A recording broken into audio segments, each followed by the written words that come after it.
तो आदाब, नमस्कार, सत श्री अकाल, अस्सलाम वालेकुम। जिस तरीके से कल तफ्तीश की गई थी, तहकीकात की गई थी, जिस स्टोरी को हमने कवर किया था, जैसे जैसे वक्त आगे बढ़ता जा रहा है वैसे वैसे इस केस में सनसनीखेज जो है खुलासे हो रहे हैं। कल जो दोस्त जो साथ में बैठे हुए थे उनके ऊपर शक था, लेकिन अब ये शक का दायरा दोस्तों से हटा तो केकड़ा के ऊपर चला गया। क्या रहा पूरे केकड़ा का किरदार, कैसे केकड़ा उसे घर में जाकर चारपाई पे बैठते हैं और कैसी जो है मौत की साजिश रचते हैं, ये तमाम चीज़ें इसमें आपको समझने को मिलेगी। 29 तारीख थी जब सिद्धू मूसेवाला नाम के बंदे की हत्या की गई थी और अब तकरीबन एक हफ्ते का वक्त भी गुज़र चुका है और अभी कैसे सारा जो है केस अभी खुल नहीं पाया। 29 तारीख को सिद्धू मूसेवाला 4:30 बजे के समथिंग अपने घर से निकलते हैं। वहीं अमूमन रोज़ाना उनके घर के बाहर होता क्या, जब सिद्धू मूसेवाला घर पर हुआ करता था वो बंदा, तो लोग पहचान जाते थे कि भाई सिद्धू घर पे है। उनका काफ़िला इतना हुआ करता था, उनकी गाड़ियाँ ऐसी हुआ करती थी, उनके सुरक्षा वाले लोग हुआ करते थे, उनकी फ़ैन वगैरह वहाँ पर हुआ करते थे मौजूद। तो इससे देख करके अंदाज़ा लगाया जा सकता था सिद्धू मूसेवाला मौजूद हैं घर पे। इसी तरीके से सिलसिला 29 तारीख को भी चल रहा था और 29 तारीख की सुबह का वक्त था। फ़ैन घर पर आए हुए थे, सेल्फ़ी का सिलसिला चल रहा था, सेल्फ़ी लिया करते थे। और सबसे बड़ी चीज़ यहाँ पर ये सिद्धू मूसेवाला अगर जो भी जाया करता था, पूरा दिन चाय पानी का इंतज़ाम रहा करता था और सेल्फ़ी का भी मामला चलता रहता था।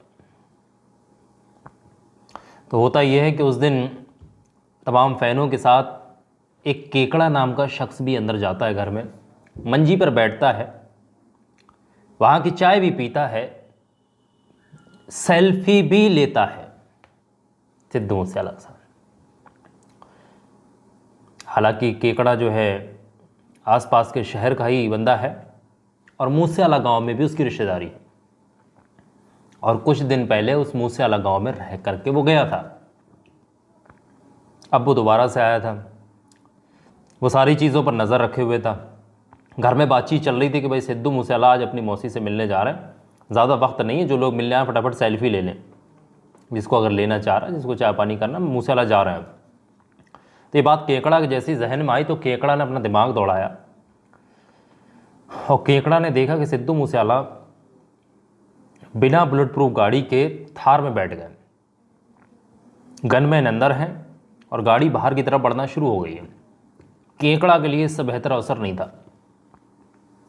केकड़ा ने जो लोग पहले रैगिंग कर रहे थे वहाँ पर, मतलब मूसेवाला गांव की पूरी छानबीन कर रहे थे, गाड़ियाँ दो घूम रही थी, करोला और बोलेरो गाड़ी दोनों घूम रही थी, उनको तुरंत खबर दे देता है और ख़बर देने के बाद उनसे बोल देता है कि भाई मूसेवाला जो हैं घर से बाहर निकले हैं और ये मामला है, बुलेट प्रूफ गाड़ी भी नहीं है, थार है, साथ में भी कोई मौजूद नहीं, गांव के दो ऐसे ही लोग बैठे हुए हैं। तो शातिर भी 29 तारीख को कोई ऐसे जो है मतलब शूटर जो थे वो तैयार नहीं थे, ऐसे ही घूम रहे थे। तो अचानक से ये खबर मिली तो उन लोगों ने डिस्कस किया आपस में कि इससे बेहतर अवसर तो हो नहीं सकता, क्योंकि पिछले काफ़ी टाइम से पूरा महीना हो चुका है, फ़राग में लगे हुए हैं, प्लानिंग चल रही है, पूरा महीना गुजर चुका था। तो जैसे ही सिद्धू मूसेवाला घर से बाहर निकलते हैं, तकरीबन 1 किलोमीटर दूर जा कर के मेन रोड आता है, बाकी छोटा रोड चलता है गांव के लिए। 1 किलोमीटर सवा किलोमीटर की दूरी पर है वो तकरीबन। वहाँ पर पहुँचने में तकरीबन 5 मिनट का वक्त भी लगता है। वहाँ से उस रोड पर जाकर जैसे ही मिलते हैं 7 किलोमीटर का सफ़र और तय करते हैं, 7 साढ़े 7 8 किलोमीटर का तकरीबन सफ़र और तय करते हैं। हालांकि मौसी का घर तकरीबन 10-11 किलोमीटर की दूरी पर था जहाँ पर उनको जाना था। मौसी के घर इसलिए जा रहे थे क्योंकि मौसी ने उनको बचपन से पाला था, अपने बच्चों की तरह प्यार करती हैं, क्योंकि माँ की माँ है तो बिल्कुल माँ जैसी ही होती है, यानी खाला जिसको बोला जाता है मौसी।